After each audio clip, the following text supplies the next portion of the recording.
Dios les siga bendiciendo, hermanos. Vamos a seguir con nuestro servicio de adoración a Dios. Qué hermoso cuando pues el Espíritu de Dios nos permite sentir su presencia, nos permite poder experimentar la presencia de Dios. Esperamos que hoy tú vengas con ese propósito, ¿verdad? De no pasar lista, de no cumplir por cumplir, sino de sentir la presencia de Dios. Sean todos bienvenidos, hermanos, nuevamente. Les damos la más cordial de las bienvenidas y vamos a pasar a la palabra, hermanos. Vamos al libro de Gálatas, la carta a los Gálatas.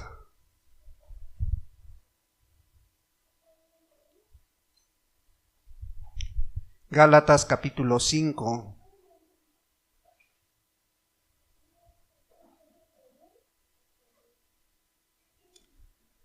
Gálatas capítulo 5. Le vamos a dar lectura al versículo 22 y 23.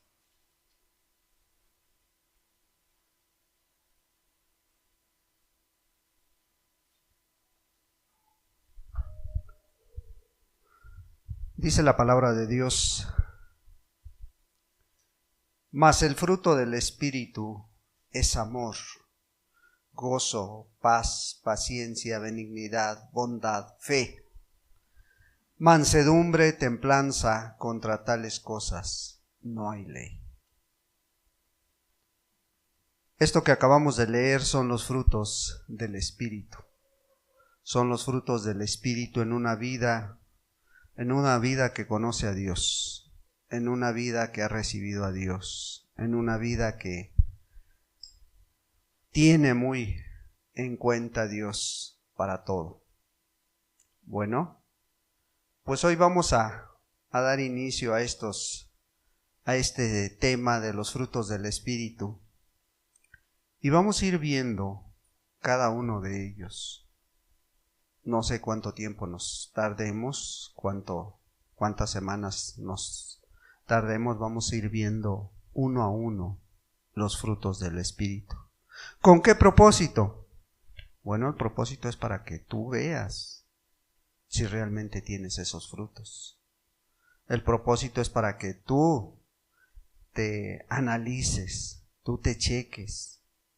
Porque es muy fácil decirnos cristianos, ¿verdad? Creyentes, seguidores de Cristo. Pero cuando aplicamos la palabra de Dios a nuestra vida, cuando nos ponemos a la luz de la Escritura, ahí es donde realmente podemos mirar si somos o no somos hijos de Dios. Vamos a pedirle a Dios que Él nos bendiga esta mañana. Padre, en el nombre de Jesús, te damos muchas gracias, Dios, por tu presencia, Señor, porque, pues, amado Dios, nos deja sentir tu presencia a través de la alabanza, Señor. Padre, ahora rogamos que tu Espíritu Santo siga ministrando nuestras almas, que tu Espíritu Santo siga fluyendo libremente en esta reunión, Señor, y podamos gozarnos a través de tu palabra, Señor, podamos entender más estos frutos que debe tener cada vida de aquel que se dice hijo de Dios. Ayúdanos a ser sinceros con nosotros mismos primero, Señor, para poder aplicar esta palabra.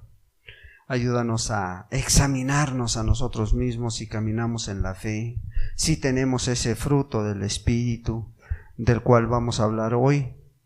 Que seas tú, amado Dios, escudriñando nuestra vida. Padre, no permitas que nos engañemos a nosotros mismos.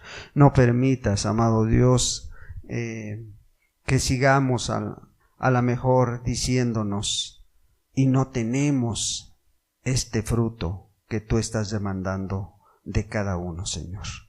Muchas gracias te damos por tu palabra, Señor, que cobre vida delante de nosotros, Señor, y la podamos aplicar a nuestra vida. en el nombre de Cristo Jesús. Amén, Señor, y amén. Bueno, algunos dicen que esta carta a los Gálatas de parte de Pablo fue el primer escrito que Pablo hizo. Fue la primera carta que él escribió. Esta carta de los Gálatas fue por el año allá del 49 después de Cristo. Y él lo escribió pues a una iglesia que pues tenía muchos problemas, a una iglesia que seguía un evangelio que dependía de guardar la ley, y se estaban apartando de esa gran salvación que Dios les había dado. ¿Sí? ¿Por qué? Porque habían entendido que tenían que depender de la ley y estaban haciendo a un lado la gracia. Ahora se estaban convirtiendo en toda una iglesia legalista, como hoy en día hay muchas. Como hoy en día las iglesias, muchas de ellas prefieren aplicar la ley que la gracia. Prefieren aplicar la ley que el amor. ¿Sí? Entonces, ellos trataban de guardar esta ley para la salvación y estaban haciendo a un lado la gracia. ¿Sí? Su salvación la basaban en lo que ellos podían hacer. Su salvación la basaban en las obras. Es que yo tengo que hacer esto. Es que yo tengo que ir el domingo al servicio. Es que yo tengo que hacer esto otro. Y estaba basada en obras. ¿Sí? Entonces Pablo se esfuerza primeramente en mostrarle cómo Dios lo había llamado a él, cómo Dios había puesto su mirada en Pablo y quién había sido Pablo, ¿verdad? Él primeramente les narra su llamado de parte de Dios al ministerio. Y vemos como en el capítulo 1, él les está hablando de que él era un judío. Y este judío, que era Pablo, pues él en otro tiempo, su conducta era intachable. ¿Sí? Su conducta era intachable porque defendía la ley y perseguía a la iglesia de Dios. La asolaba. Ese era Pablo, el cual estaba dando esta carta. ¿Sí? Era muy celoso, aventajaba a muchos de su generación en aquel tiempo. Pero cuando Dios lo llama, él se entrega a Dios completamente. Y él lo que hace no es correr con aquellos que ya sabían el camino. No es buscar a los discípulos, porque en aquel tiempo ya estaban los discípulos. ¿Sí? Pero él dice que no. Él, en lugar de ir a los discípulos, él dice que va y se encierra 3 años. ¿Sí? 3 años en Arabia. Fue y se preparó 3 años, estudió las Escrituras. Y después de 3 años sale de su encierro, sale de su preparación y vuelve a Damasco. Vuelve una vez más a hablar de Dios. ¿Sí? 3 años de preparación. Pero después de esos 3 años empieza su ministerio, ¿sí? Y ahora predica la fe que en otro tiempo él asolaba, que en otro tiempo él negaba, ¿sí? Pero dice que después de esos 3 años pasan otros 11 años y después de 14 años él empieza a relacionarse con los discípulos, con los apóstoles. 14 años habían pasado. No, él no fue corriendo para pedir ministración, para pedir ayuda. No, después de 14 años empieza a tener trato con aquellos que le aventajaban en el camino de Dios, con aquellos que estaban sirviendo a Dios y que tenían a lo mejor más abierto el panorama acerca del reino de Dios. Dice que Él los busca y empieza a platicar con ¿quiénes? Con los más maduros, con aquellos que le aventajaban para aprender más. Sí. 14 años pasaron después de todo esto, ¿verdad? ¿Y qué pasa? Y en una de esas dice que conoce a Pedro y pasan 15 días. Y después de esos 15 días ve cómo Pedro hipócritamente se apartaba de los judíos. Y cuando quería estar con los judíos era muy celoso. Y cuando quería estar con los gentiles se daba libertad. Y Pablo, a pesar de tener menos tiempo que Pedro, dice que lo enfrenta cara a cara y lo reprende por la hipocresía que él estaba teniendo. Su actitud no era la de un cristiano, su actitud no era de un discípulo, ¿sí? Pero en esta carta vemos cómo él reprende a toda la iglesia y le dice, bueno, ustedes, ¿cómo recibieron el evangelio? ¿Cómo recibieron el Espíritu? ¿Por fe o por obras? Por obras de la ley. ¿Cómo recibieron el Espíritu? Porque tristemente muchos que antes caminamos a lo mejor en otra denominación queríamos aplicar la ley, queríamos aplicar esto mismo, queríamos vivir por obras de la ley y no por la fe en Cristo Jesús, ¿sí? Él poco a poco les va aclarando y les dice, miren, la función de la ley tuvo este propósito. ¿Cuál? Poner límites a la libertad que nosotros teníamos. La función de la ley sirve para poner unos límites, ¿sí? Pero en el capítulo 4 de Gálatas, Pablo les dice, miren, Cristo nos redimió de esa ley. Nos apartó de esa ley. Nos vino a rescatar de esa ley en la cual estábamos todos ahí atrapados porque queríamos hacer las cosas conforme a la ley y no conforme al Espíritu. Eso era lo que Pablo les estaba hablando a los Gálatas. Sí. Ya en el capítulo 5, Pablo les describe a los Gálatas cómo habíamos sido llamados nosotros, porque nosotros a libertad fuisteis llamados, solamente que no uséis la libertad como ocasión para la carne, sino servíos por amor los unos a los otros. ¿Sí? Dice, porque toda la ley en esta sola palabra se cumple, amarás a tu prójimo como a ti mismo. Bueno, después de todo esto, Pablo se concreta a hablarles de los frutos de la carne, ¿verdad? De qué son los frutos de la carne que hoy no vamos a tocar. Hoy nos enfocamos a los frutos del Espíritu. Porque necesitamos ver si los tenemos, hermanos. Como congregación, como miembro de la iglesia, como hijo de Dios, como hija de Dios. Tú necesitas saber si realmente tienes estos frutos del Espíritu, ¿sí?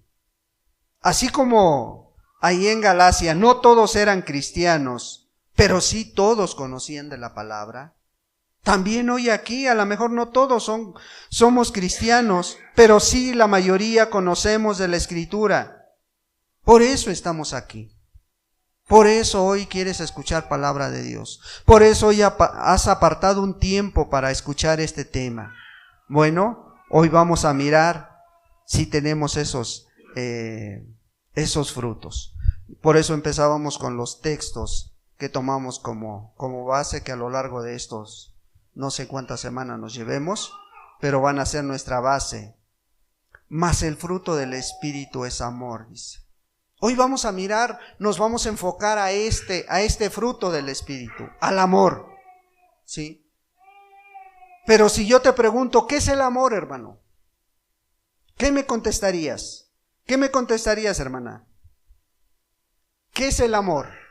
¿Es un sentimiento? ¿Es una emoción? ¿Sí? ¿Es una forma de vida? ¿Qué es el amor, hermano, para ti?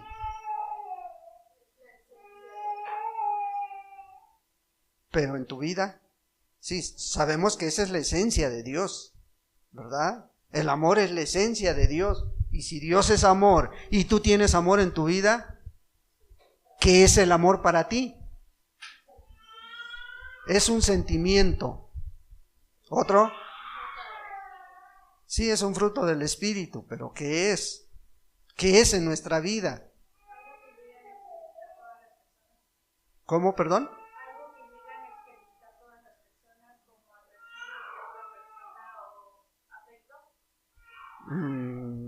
Pues sería un sentimiento, sería una emoción.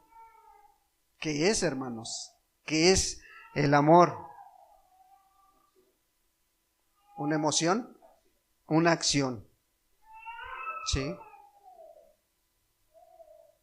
Sí, hermanos, a ver. Decíamos, ¿qué es el amor? ¿Es un sentimiento, una emoción, es una forma de vida? A ver, vamos a 1 Corintios 13. 1 Corintios 13.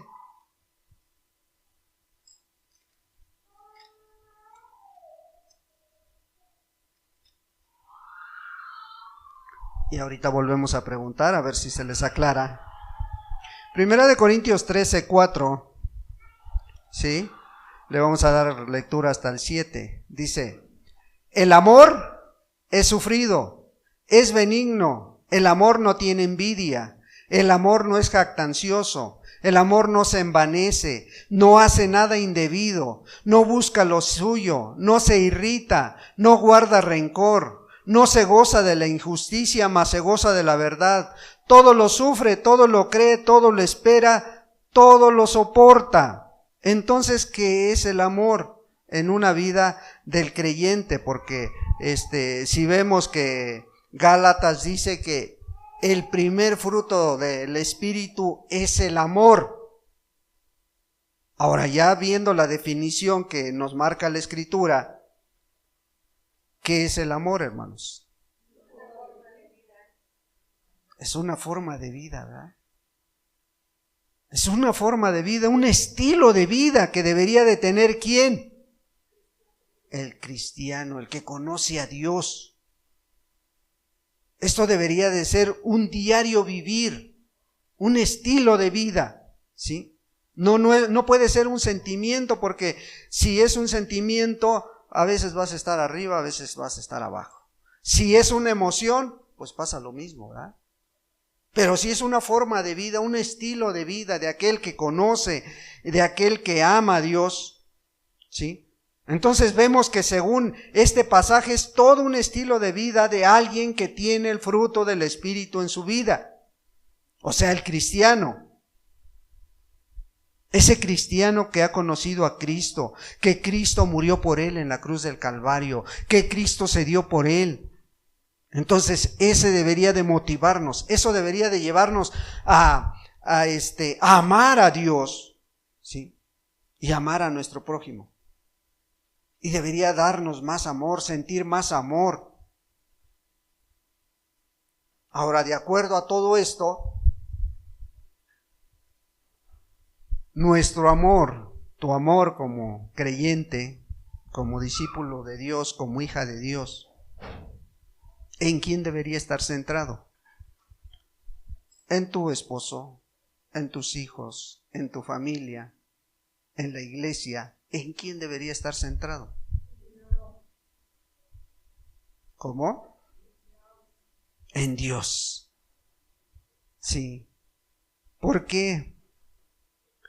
Porque es el primer mandamiento. Amar a Dios sobre todas las cosas. Esto debería de ser algo natural para aquel que se ha arrepentido, aquel que ha entregado su vida a Dios. Porque al ver lo que Dios ha hecho por ti, por mí, y saber que es el más grande mandamiento, ¿sí? Nuestro amor debería estar centrado en Dios. Si estuviera centrado en Dios, cada acción, cada cosa que tú quisieras hacer, estaría centrada en llevarle la gloria a Dios.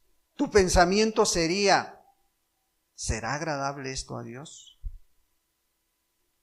¿Será agradable que yo respete a mi marido? ¿Será agradable que yo esté sujeta a mi marido? ¿Será agradable que yo le dé el honor a mi esposa como a vaso más frágil? ¿Será agradable que yo ame a mis hijos? ¿Que yo sirva a mis hijos? ¿Que yo sirva a mi prójimo? Eso debería ser el estilo de vida de un creyente, ¿verdad? Sería algo natural, porque es un mandamiento de parte de Dios. Mateo 22.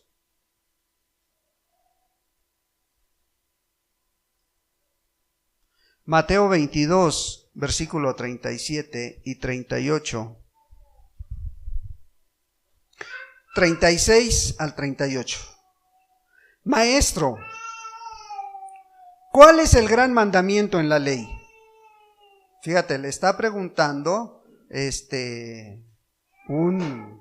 alguien que conocía de la Escritura, ¿sí? Alguien que sabía muy bien la ley. Pero esta pregunta no es para saber más, era para tentarle, ¿sí? Para ver si se equivocaba. Maestro, ¿cuál es el gran mandamiento en la ley? Jesús le dijo: amarás al Señor tu Dios con todo tu corazón y con toda tu alma y con toda tu mente. O sea, ese es el primer y gran mandamiento, el más grande de la ley. Sí. Este es el primero y grande mandamiento. Y el segundo es semejante: amarás a tu prójimo como a ti mismo. ¿Sí? Ese es el primer gran mandamiento de la ley. ¿Sí? Pero déjame decirte que ellos no vieron la obra de Cristo Jesús. ¿Sí? Ellos no miraron esa gran obra que ha hecho por ti y por mí. Mas sin embargo sí tuvieron este mandamiento. Pero tristemente hoy hay muchos que se dicen cristianos, pero no aman a Dios. No es el objetivo principal de sus vidas. ¿Sí? Usan su nombre como un pretexto, ¿sí?, para decirse que son cristianos. ¿Sí? Y hoy muchos, aún aquellos que puedes mirar que a lo mejor están tomando alcohol, se dicen cristianos. Aún aquellas mujeres que a lo mejor se dedican a la prostitución, se dicen cristianas. Aún los drogadictos se dicen cristianos, se dicen hijos de Dios. ¿Sí?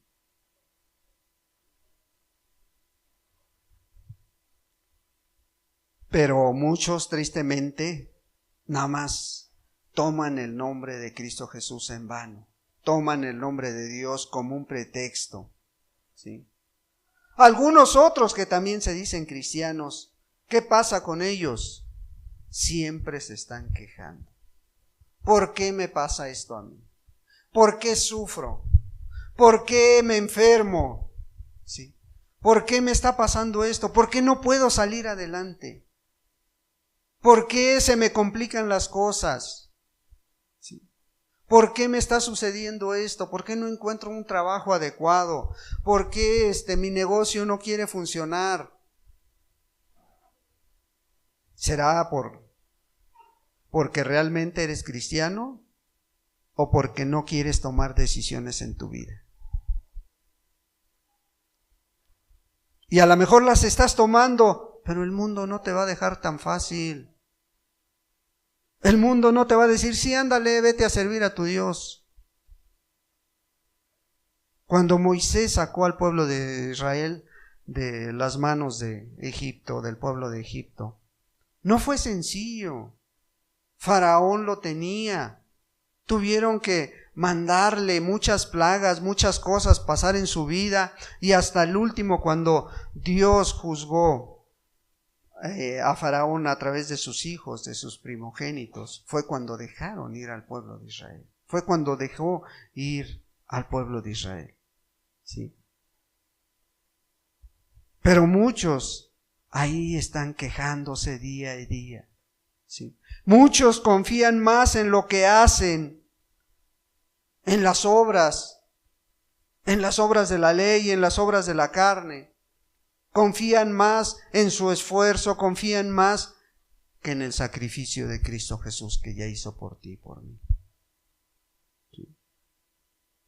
Ahora, cuando hay una verdadera revelación de Dios, cuando hay una verdadera conversión, todo cambia, hermano. ¿Sí? Y te pueden a lo mejor pasar todas estas cosas, pero le dices a Dios, ayúdame a entenderlo. Ayúdame a comprender por qué me pasa esto. Hay una nueva conciencia del amor que Dios te ha mostrado. ¿Sí? Y lo empiezas a transmitir y lo empiezas a poner por obra. ¿Sí? Y empiezas a obedecer la palabra de Dios cuando el Espíritu Santo mora en ti. Cuando empiezas a dar ese fruto del amor. Empiezas a obedecer la palabra, empiezas a obedecer el evangelio y empieza a venir ese temor santo a tu vida, esa reverencia. ¿Sí? Ya el pecado, sí, ahí está acechándote, pero ya no es tan fácil que te domine, ya no es tan fácil que te dejes arrastrar por él. Ahora quieres darle toda la honra y la gloria a Dios. Sientes un temor santo, un temor reverente. ¿Sí? Y ahí estás buscando de Dios. ¿Sí? Empiezas a buscar cómo servir, cómo amar. ¿Y a quién empiezas a mostrarle eso? Pues a los de tu casa en primer lugar. Cuando hay ese temor santo, ese temor reverente, lo empiezas a aplicar ¿dónde? En tu casa, hermano. En tu familia. Son los primeros beneficiados y el primer beneficiado eres tú. ¿Por qué? Porque Dios, con el temor de Jehová, dice la palabra de Dios, el hombre se aparta del mal. La mujer se aparta del mal.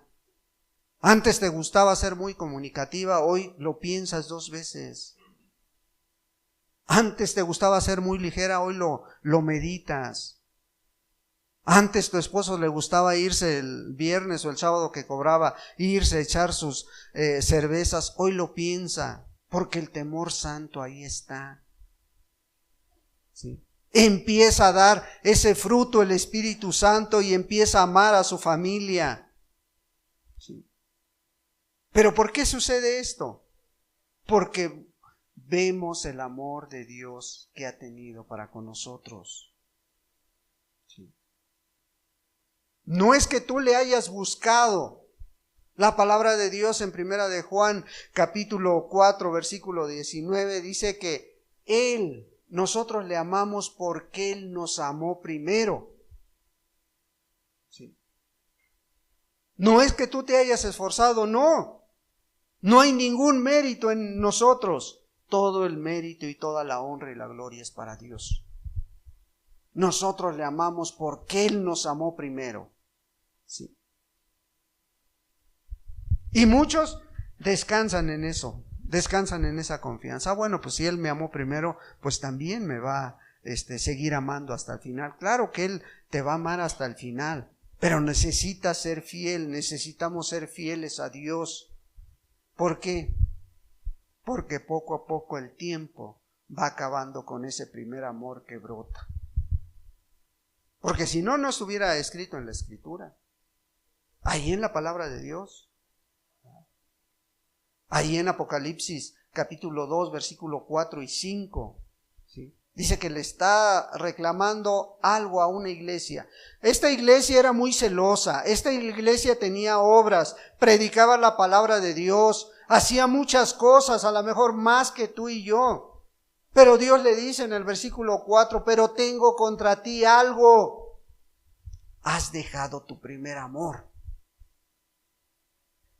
¿Y qué le dice? Por lo tanto, arrepiéntete y vuelve a hacer las obras que antes hiciste. Esas primeras obras.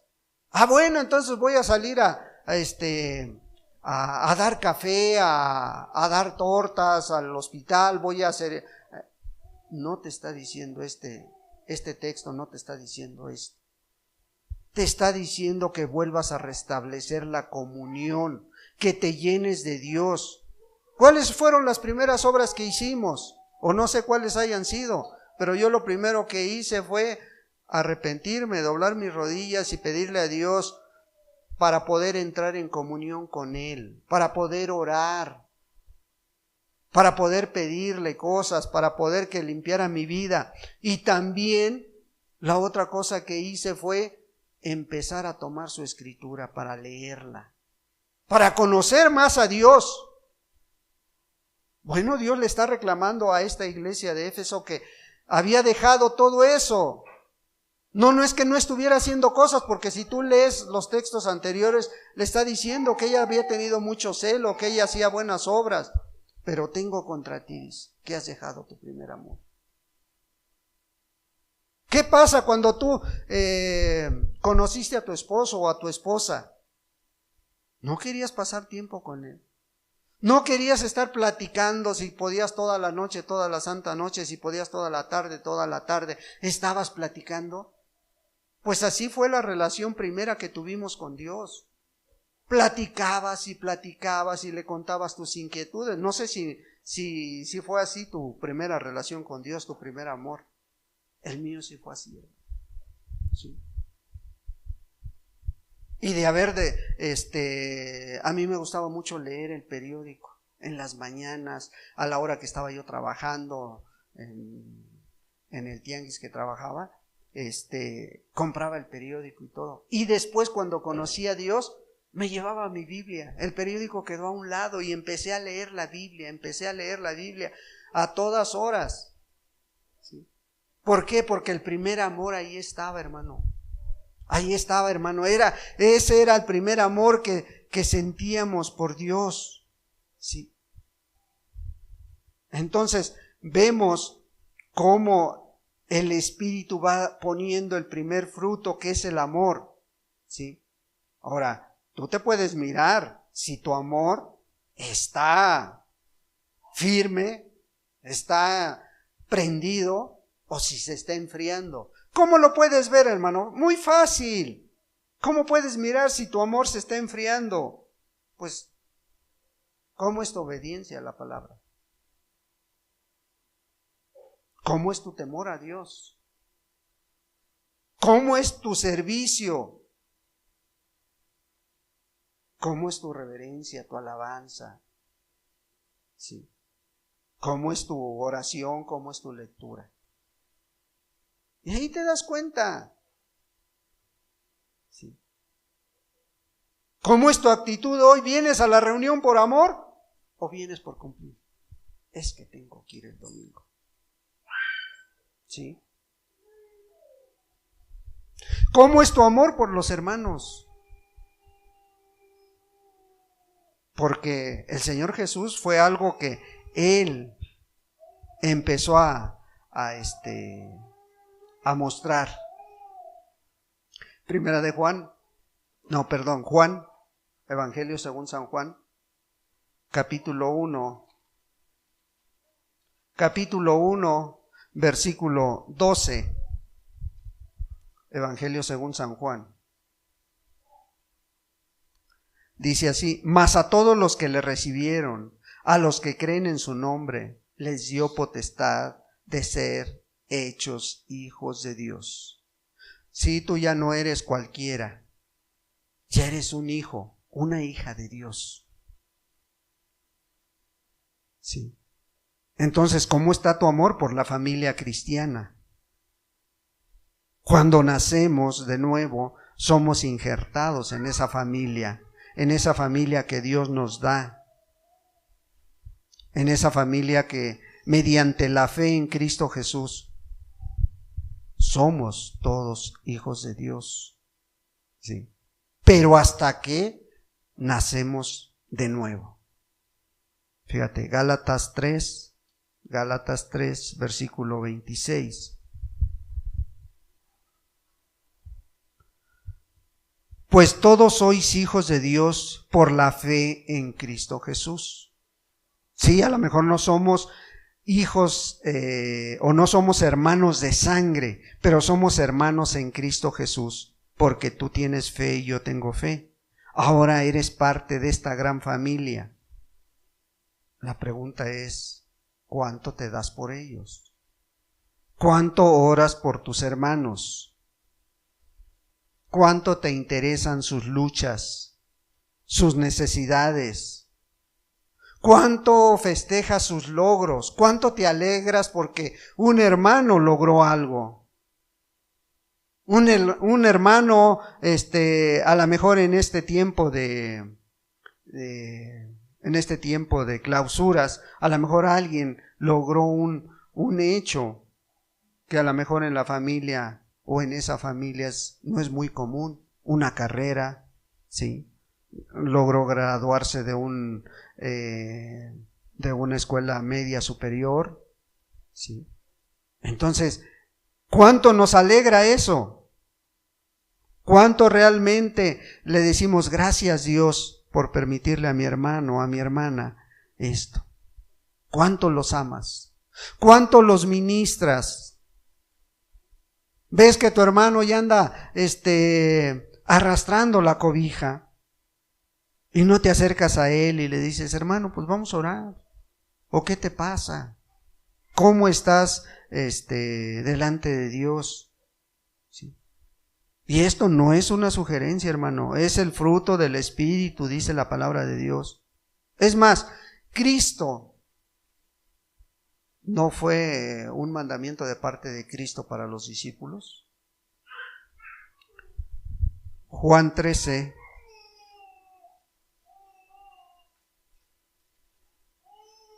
Evangelio según San Juan, capítulo 13, versículo 34 y 35.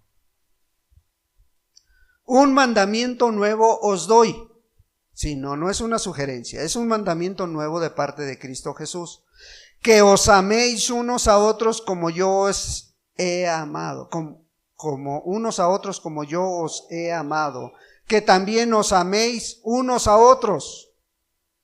Y en esto conocerán todos que sois mis discípulos, si tuvieres amor los unos con los otros. ¿Tú eres conocido por tu amor, hermano? ¿Cuánto amas a tus hermanos en Cristo Jesús? ¿Cuánto los estás amando? ¿Cuánto los buscas cuando ves que no vienen a la reunión? ¿Les echas una llamadita? ¿Les echas una visita? ¿Les haces una visita? ¿Sí? ¿Cuánto realmente los estás amando, hermano? Primera de Juan, capítulo 3, versículo 14. Nosotros sabemos que hemos pasado de muerte a vida. ¿En qué, Señor? En que amamos a los hermanos. El que no ama a su hermano permanece en muerte. Este es otro de los parámetros que tú te debes de aplicar en cuanto a los frutos del Espíritu. El amor. Nosotros sabemos que hemos pasado de muerte a vida. ¿Cómo realmente sabes? En que amamos a los hermanos. Bueno, es que no todos se dejan amar. Es que no todos se dejan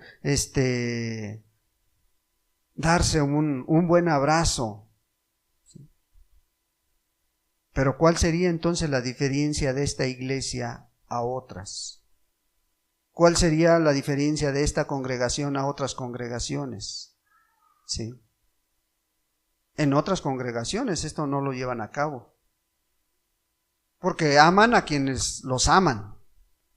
Es que yo con fulano sí me llevo muy bien, con sutano sí, pero con mangano no, con sutana no.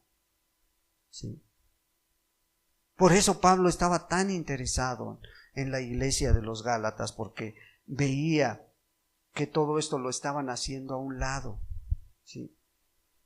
Veía que los Gálatas tuvieron una vez amor unos por otros, sí, en esa iglesia, porque habían empezado en el espíritu, pero ahora estaban terminando en la carne. ¿Por qué? Porque el legalismo apareció. Y cuando el legalismo aparece en las congregaciones, el amor desaparece. Ahora todos criticaban de todo y a todos. Ahora todos se juzgaban unos a otros. Ahora todos se estaban destruyendo unos a otros, como Pablo les dice en el capítulo 5. En el capítulo 5 de los Gálatas les está diciendo en el versículo 15, les dice: pero si os mordéis, si os coméis unos a otros, mirad también que no os consumáis unos a otros. Fíjate a qué grado habían llegado. ¿Por qué? Porque muchos seguían el legalismo. ¿Pero qué es el legalismo, hermano? ¿Qué entiendes por legalismo tú?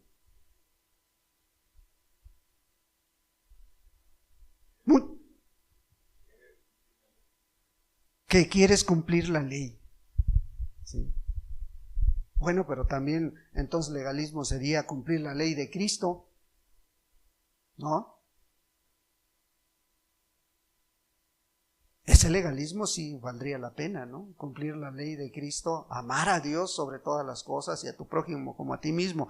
Pero en ese tiempo esta iglesia había caído en el legalismo, como hoy en día muchas otras han caído, ¿sí? El legalismo, hermanos, toma la ley y la aísla de Dios. ¿Quién dio la ley? Dios. Pero el legalismo la aparta esta ley de Dios. El legalismo no busca obedecer a Dios ni honrar a Cristo, solo obedece reglas. No hay amor, no hay gozo, no hay pasión. Sí. Es una rutina para mantener una ley, como decía el hermano. Eso es lo que es el legalismo, hermano. Pero también el legalismo es una aplicación literal de una ley. El legalismo también es una formalidad o requisito legal que impide el eficaz funcionamiento de algo, y en este caso del amor.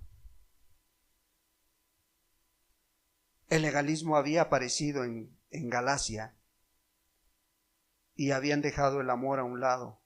Ahora se estaban destruyendo unos a otros. Por eso Pablo quería que ese amor volviera a esa iglesia nuevamente. Sí. Les decía: ¿quieres amar? ¿Quieres guardar la ley? Ama a tu prójimo. Ama a Dios sobre todas las cosas. Y después ama a tu prójimo como a ti mismo. Porque en esos dos mandamientos toda la ley se cumple. Pero además el Señor Jesús había dicho: en esto los van a conocer. En esto tú vas a mirar si realmente tienes los frutos del Espíritu, si realmente eres hijo de Dios. ¿Sí? Porque a pesar de que Cristo Jesús nació siendo judío, murió siendo judío, Él no se estancó en la ley. Él no se encerró en la ley. Él, por ejemplo, dice, Lucas 19:10, dice: Él vino a buscar y a salvar lo que se había perdido. ¿Por qué lo hizo? Por amor. Porque Él no quería estar confiscado a la ley. Sí. Y aún le criticaban mucho que Él se juntaba con los pecadores, que comía con los pecadores. Lucas 15.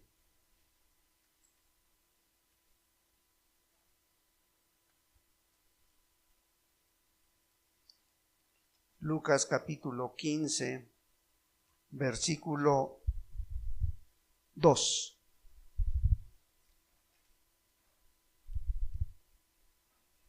Y los fariseos y los escribas murmuraban diciendo: Este a los pecadores recibe y con ellos come.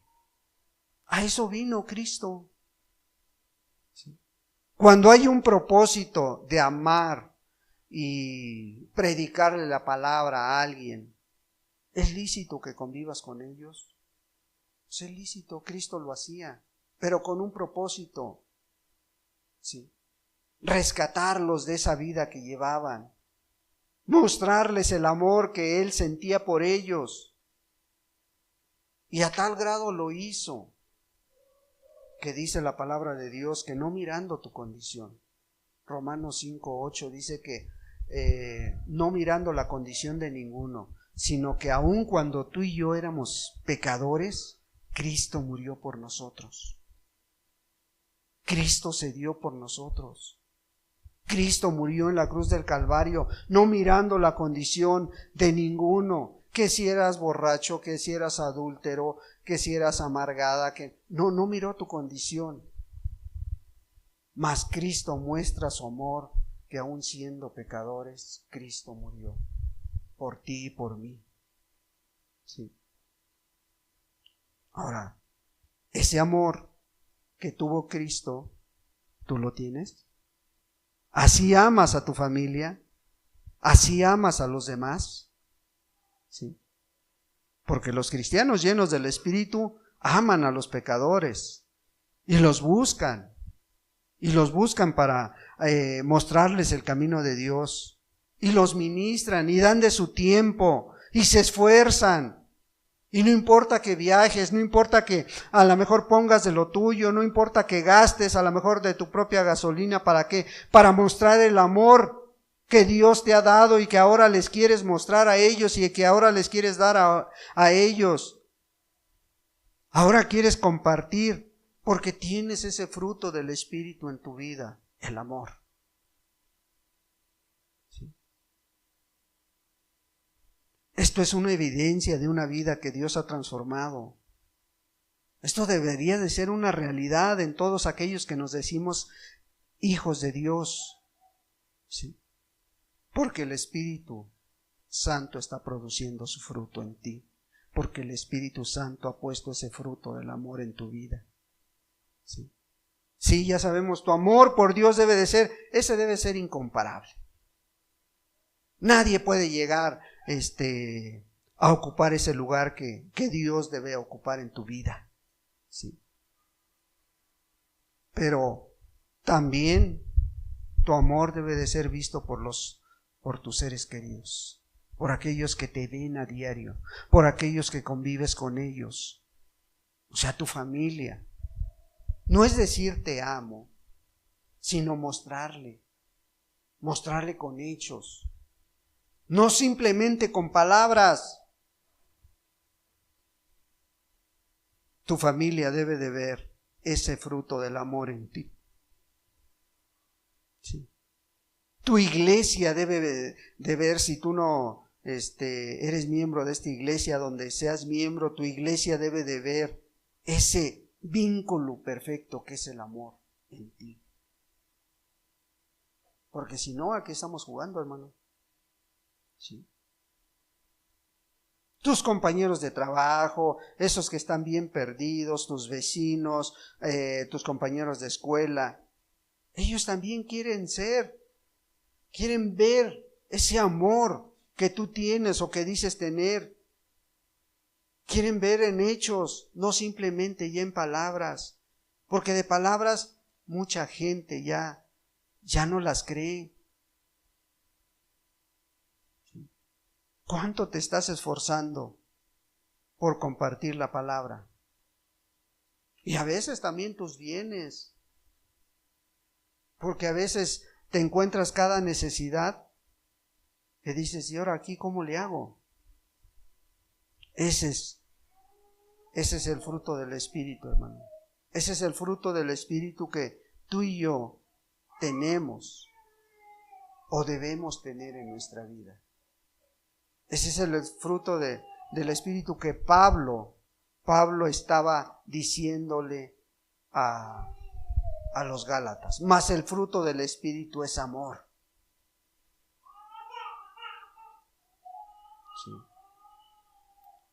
Por eso, si el fruto del Espíritu es el amor, esto es más que un simple sentimiento. No son solo palabras, hermano.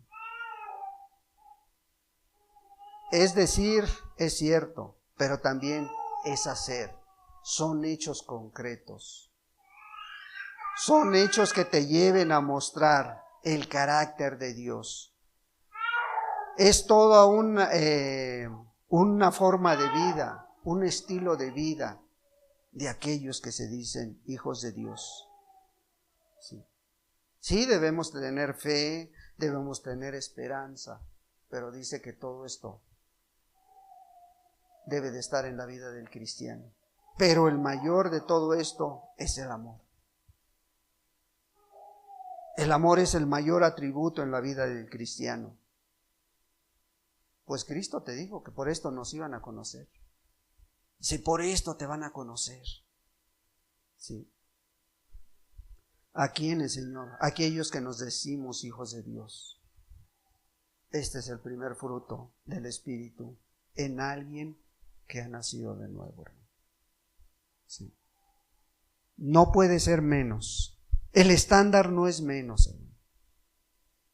El estándar ahí está. Para ti que te dices cristiano, para ti que te dices cristiano. Esto debe de ser una evidencia real en nuestra vida. Sí. No queremos llegar ante Dios y decirle en aquel día, o escuchar las palabras, pero tengo contra ti que has dejado algo. ¿Qué, Señor? Si soy bueno, soy buena esposa, soy buen esposo, si hago buenas cosas. Sí, pero descuidaste tu primer amor. Descuidaste ese fruto tan precioso del Espíritu Santo. ¿No te has preguntado por qué no empezó el fruto del Espíritu con otro?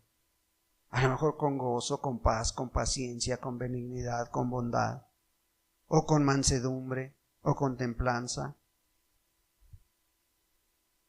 ¿No te has puesto a pensar por qué no empezó? Porque cuando hay amor, todo lo demás llega por sí solo, hermano. Pero ese es el primer fruto del Espíritu. Ojalá, hermano, ojalá, hermana, que esta pequeña plática te sirva de algo y veas y te analices si es una realidad en tu vida esto. Démosle gracias a Dios, hermano. Padre, en el nombre de Jesús te damos muchas gracias, Dios. Gracias, amado Señor, por tu palabra. Gracias, amado Dios, porque hoy nos has mostrado el primer fruto del Espíritu Santo, Señor. Padre, ayúdanos a no engañarnos a nosotros mismos, Dios. Ayúdanos a mirar que este fruto del amor, tú lo instituiste, Señor. Tú dijiste a tus discípulos, por esto los van a conocer.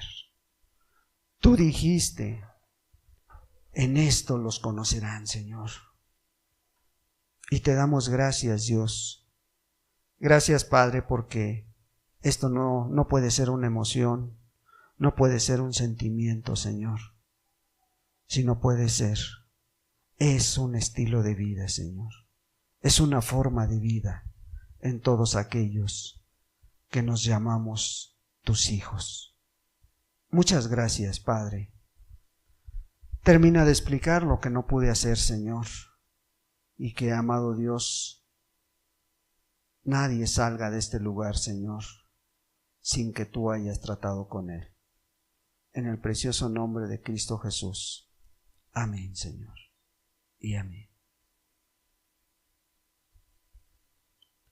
Pues amén, hermanos, únicamente para recordarles que el próximo domingo nos visita el hermano Jaime Campos, que vino hace 15 días, hace 3 semanas. Nuevamente va a estar con nosotros y pues ojalá y te esfuerces en asistir, Y si traes una persona, mucho mejor, ¿verdad? Para que sea bendecida juntamente con todos, ¿verdad? Hoy toca convivio. Nos vemos ahí abajo. Dios les bendiga, les guarde. Si hay alguna duda, alguna pregunta, con mucho gusto les atendemos.